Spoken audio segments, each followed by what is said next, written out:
Good morning. Today again we shall discuss about clause. In my previous class I taught you what is a clause, how many types of clause. While teaching the type of clause, I started the classification from initial stage, and that's why that day I wrote principal clause, that known as main clause, coordinate clause, that also known as independent clause, and then after I came to the subordinate clause, that known as dependent clause. Further classification of principal clause we don't, because it stands alone already. I told you. We also no need to classify the coordinate clause. We have directly come to the classification of subordinate clause. Again, I give the graphic. Clauses are of three parts.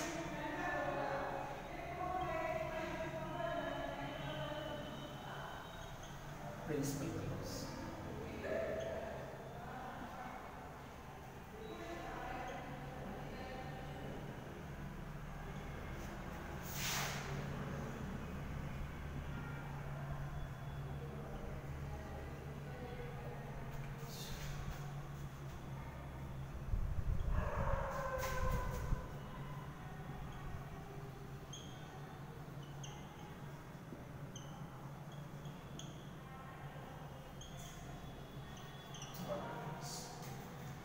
that day I told you that why don't we have the class type of principal clause or main clause.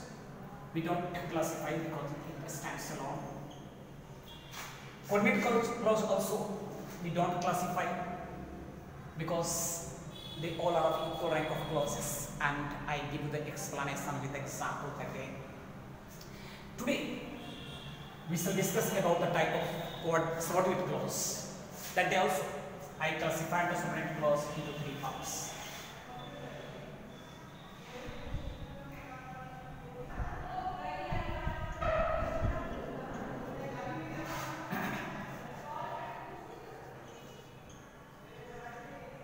Accepted clause,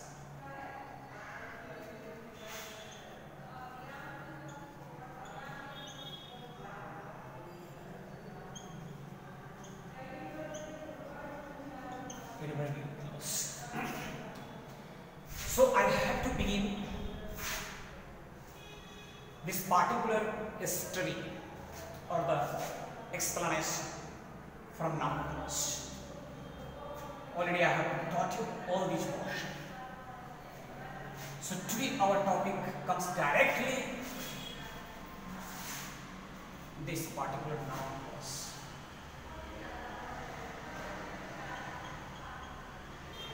Noun clause. Then after I will teach you the adjective clause, the verb clause, etc. But first I teach you the noun clause. What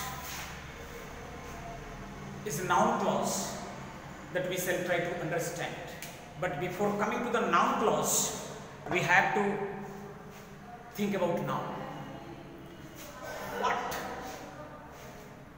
a noun supposed to do in English, or you can say in sentence? Very simple question. If we understand, we can understand the noun clause also. A noun, a role or function in English sentence is that to either be a subject or an object of the sentence. Noun always supposed to be either a subject or an object of the sentence. So here, not only a particular name, that means noun will come as a subject or an object. When a clause itself comes in place of, either in place of subject or in place of object, that particular clause is called noun clause. That means in another language, or you can say that in simple way, we can say the clause which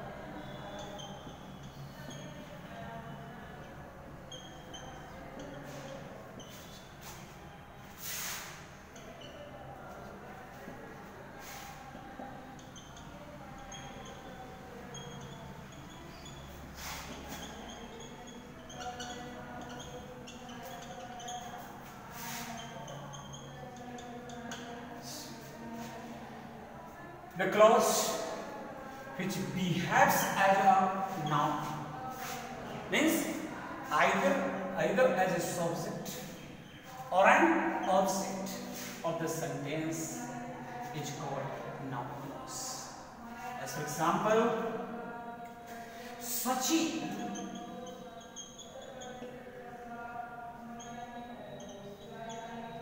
resigns from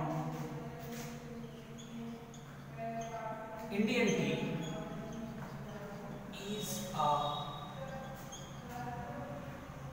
sad news.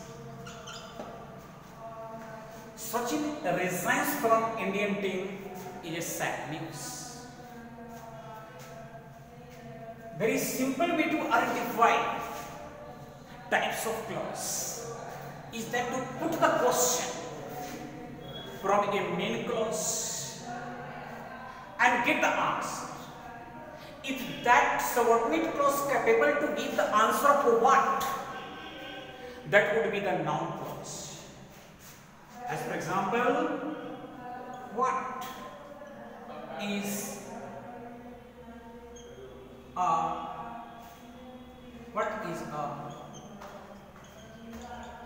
sadness? What is a sadness?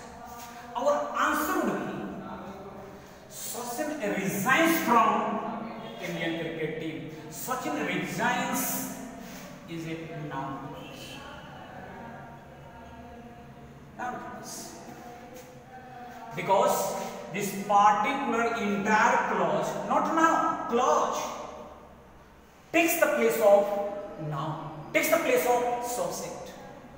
Noun takes the place of subject or an object. And same way this clause has taken place in this sentence of a subject, and that's why this particular clause is a noun clause. Number one. Number two, noun or noun clause, noun or noun clause, or even noun phrase also capable to give the answer of what. That means a word which gives the answer of what is a noun, a clause which gives the answer of what is noun clause, a phrase which gives the answer of what is a noun phrase. So easy way to identify noun clause is that to put the question by means of what, and if that clause capable to give the answer of what, in that case that will be the noun clause. Here I have put the question. What is a sad news? Very simple answer from get the other part of the sentence. Sachin resigns from Indian cricket team or Indian team is a sad news. So this particular Sachin resigns is noun clause. So noun clause capable to give the answer of what? So we have got one concept to identify the noun clause by putting the question by means of what? By means of what? And the clause gives the answer, that will be the noun clause.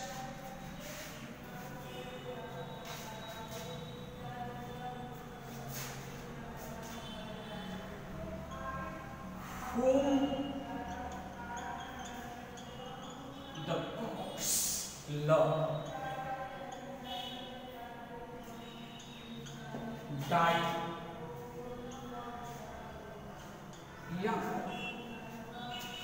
Whom the god love die young. Die, born, young, object. And before this particular structure, we have got whom the god love, subject. Subject or object. Basic structure of the sentence. But here, in place of subject, I happen to go to the noun. I have got a particular sentence, or you can say the clause. Whom the god love, gods love. Whom the gods love. It has this particular entire statement becomes subject. And that's why this is a noun clause. clause. By place also, we can see this particular example is of noun clause. By place how? You know the place of noun? The place of noun in the sentence is a very clear, either it could be in place of a subject or in place of an object. Here you can see this particular clause has come in place of where? In place of subject. And it has come in place of subject, and that's why this is a noun clause. Another method to justify the clause, whether it is a noun clause or not. So in that case, we put the question, whom the God loved, whom the gods love die young. What die young? What to die young? Whom the God love. So this particular method clearly tells this particular is noun clause. Noun clause. So many more examples are there, and it is essential at this point to learn two things. Not only definition is sufficient to know the clause. Identify the clause either by method of place, or you can identify the clause either by method of putting the question. So today, continuing to the other clause such as adjective clause or adverbial clause, I would give you the time to go through the grammar. Examples are there, exercises are there. Through those exercises you must go and try to identify first noun clause either by method of place, that would be in place of a subject or would be in place of an object, or you can identify by another method by putting the question of what. If that clause capable to give the answer, in that case also, so let by place method or let by the interrogation method, by any method you identify at least 20 to 30 sentences. Out of 30, where noun clause is, you have to identify. And then after I will teach you the adjective clause or adverbial clause later. Thank you for the day.